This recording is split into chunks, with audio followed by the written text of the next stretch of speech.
Controversial influencer Andrew Tate has been banned from Facebook and Instagram. They can't cancel me. They've tried, but they can't. They've failed to stop me. They've emptied their clip, and I'm still alive. The bullets have bounced off. Most people that make a lot of money hide away. You don't hide away. I've had a hard life. Even my day-to-day reality would be too stressful for 99.9% of people on the planet. How many people out there have such ridiculous sums of money? None of these people are getting these things by following the path the system is trying to make me follow. Those people who follow the path work, consume, die. What do you want? I was the most Googled man on the planet. More than Donald Trump, more than Joe Biden, more than Putin at the start of the war. I was that Googled. No matter what they do or what law they make, there's going to be people who work harder than you. So if you're going to be a lazy dummy watching Love Island and not try and think and use your brain, guess what? Such thing as too much masculinity if it's genuinely masculine. Genuine masculinity is not out here to hurt people. It's absolutely the opposite. It's out here to protect. And when bad things happen, they call traditionally masculine men. If you need a firefighter, you need a masculine man. When you call the police because of the problem you had, you want masculine men. And as soon as a woman or a man is in trouble, when you look for backup, you look for masculine men. And masculine men have a duty to provide and protect those they care about.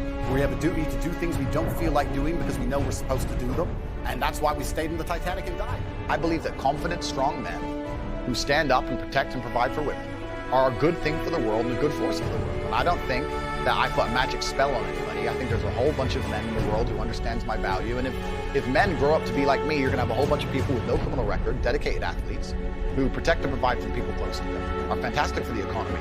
And I'm certainly not the worst influence out here, peers. You have Lil Nas twerking on the devil on music videos, which our children are digesting. You have drill artists singing about stabbing people to death in the middle of a knife crime epidemic. You have rabid psychopaths on whether the right or the left announcing violence on the other side. You have all these insanities in the world. And because I sit here and say I train every single day, and it doesn't matter how I feel. So, in fact, I would actually argue that the number one way to deal with most of life's problems is always the same thing. You were saying that people deal with things in many different ways. That is true. But in my experience of life, there's only one way to deal with anything. It doesn't matter if you're heartbroken. It doesn't matter if you're sad. It doesn't matter if your bank balance is low. It doesn't matter if you lose a family member. It doesn't matter what it is. The answer to everything is always the same. Hard work. Work harder. The worse things are, the harder I will work. Jail changed me, and I had some trouble in there. I never missed a single day's training. Since I've left jail, I can't sleep. I have nightmares. I've been training harder than I've ever trained. I put it all over Twitter. I'm doing 6-7 hour days. I could sit around and complain about being tired. I could sit around and be a bitch. I could sit around and cry. Or I could just work harder than I've